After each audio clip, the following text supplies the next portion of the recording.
मला वाटतं की वेदांचा जीव वाचला असता गुन्हा दाखल झाला. काय झालं की जिल्ह्यामध्ये पोलीस प्रशासन हे गुंडांचं माहेरघर झालेलं आहे अलीकडच्या काळामधल्या गोष्टी जर बघितल्या. कारण त्याचा अनुभव मी स्वतः घेतलेला आहे. का माझी पत्नी आणि माझे सुनबाई ज्या घरामध्ये जिल्हा परिषदच्या बागणे मतदारसंघामध्ये राहिलेल्या होत्या त्या घरावरती गुंडांनी हल्ला केला. पोलीस स्टेशनला मी सांगितलं, पोलीसवाल्याने गुंडांना बोलवलं आणि हसत हसत पाठवून दिलं.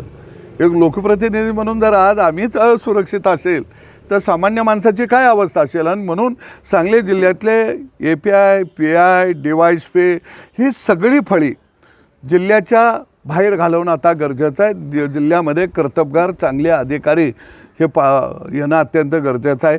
आणि जे पोलीस शिपाईपासून ज्यांना 6 वर्ष झालं त्यांना सगळ्यांना जिल्ह्यातनं हकललं गेलं पाहिजे.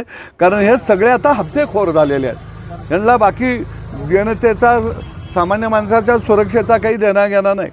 यांना अंमली पदार्थ कुठं कुठं आहे, कोण कोण विक्री करतोय, मटकं आटकं जुगारं कुठं चालली ती, हे सगळे फक्त हप्ते गोळा करायला लागलेले आहेत. यांच्या मागं दुसरं काही काम नाही, उरलंच नाही. एकमेव एवढं काम आहे. आणि म्हणून मला वाटतं की हे कुठंतरी जिल्ह्यामध्ये बदलणं गरजेचं आहे.